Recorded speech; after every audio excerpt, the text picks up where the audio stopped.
Bonjour à tous. Alors, le sujet d'aujourd'hui, un sujet un petit peu joyeux pour fêter l'après Saint-Valentin, la guillotine. Alors, avant de commencer à parler de la guillotine, un petit peu d'autopromotion. Comme d'habitude, je suis professeur de français, mais je suis aussi éditeur de livres éducatifs sur la langue française et sur la langue japonaise. Je vous avais la petite vidéo de mes livres qui défilent avec mon site internet dans la description.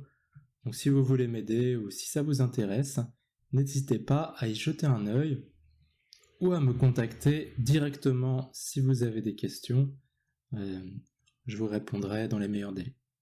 Ok, sans plus attendre, essayons de parler de la guillotine.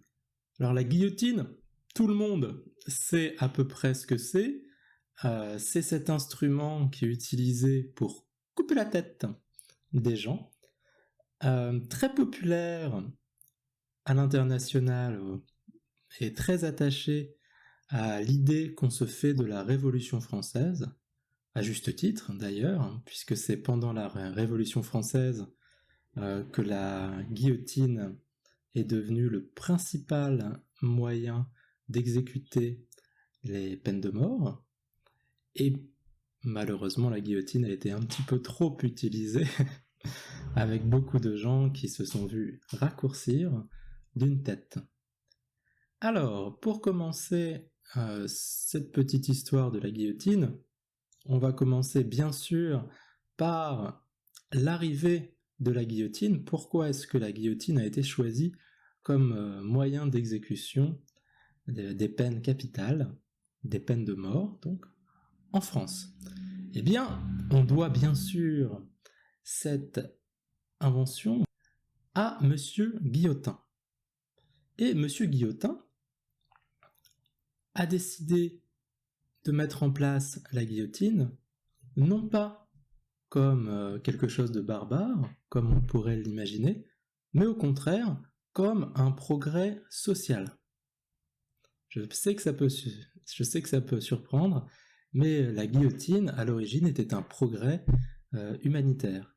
Pourquoi ? Parce qu'avant la guillotine, les peines, et notamment les peines à mort, il y avait davantage de peines de torture, et la manière de mettre à mort les gens était différente selon la classe sociale et selon le crime. J'ai quelques exemples. Les nobles étaient exécutés quand ils avaient commis un crime avec l'épée, le sabre. Si c'était quelqu'un du peuple, il était décapité avec une grosse hache. Si c'était quelqu'un qui avait fait de la fausse monnaie, par exemple, il était ébouillanté dans un gros chaudron.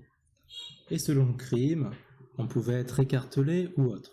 Donc des sentences de mort différentes, et certaines qui étaient très barbares, qui s'apparentaient à la torture. Donc, en grand humanitaire, Monsieur Guillotin décide d'inventer une machine qui sera utilisée pour toutes les classes sociales, pour une seule, sans torture, et pour rendre la peine de mort la moins douloureuse possible, finalement, puisque la guillotine permet de couper net la tête en évitant les ratés qu'il peut y avoir des exécutions, et des choses parfois un petit peu barbares. Alors bien sûr, en dehors de cet aspect macabre, comme les Français ont le sens de la mode et de l'élégance, et les exécutions qui étaient publiques étaient une bonne occasion pour toute la famille, ou pour emmener son petit ami ou sa petite amie en rendez-vous galant, d'aller voir des exécutions. Les exécutions, à l'origine, étaient surtout très populaires parmi les femmes, qui prenaient beaucoup de plaisir à voir les gens se faire décapiter. Les femmes font très peur. Oui. Et autour de l'objet de la guillotine s'est incarnée toute une mystique. Cette mystique s'est retrouvée notamment dans la mode, bien sûr. La France est le pays de la mode. C'est ainsi qu'il y avait des petits bijoux en forme de guillotine, par exemple des boucles d'oreilles, qui se vendent toujours aujourd'hui, et également une coupe de cheveux. Les femmes et les hommes avaient tendance, plus particulièrement les femmes, à avoir les cheveux relevés en arrière ou coupés courts, bien dégagés au niveau de la nuque. C'était un hommage au travail de la guillotine, car en effet, le condamné à mort avait toujours les cheveux coupés lors de la dernière toilette, afin de bien dégager le cou, pour que la lame puisse couper net, sans qu'il y ait d'accident ou de douleur non nécessaire. Enfin, la guillotine, de nos jours, même si elle n'est plus utilisée, malheureusement, puisqu'il n'y a plus de peine de mort en France depuis les années 80 et François Mitterrand, elle reste très présente dans l'imaginaire collectif, et on peut la retrouver sous forme décorative, comme par exemple les boucles d'oreilles dont je vous ai parlé précédemment, mais aussi revisitée pour des objets du quotidien. Je pense notamment à la guillotine à pain ou encore la guillotine à saucisson. Mais faites bien attention quand vous utilisez l'un ou l'autre de ces objets à ne pas vous couper le doigt. Parfait, merci beaucoup pour m'avoir écouté aujourd'hui et je vous dis à bientôt dans une nouvelle vidéo.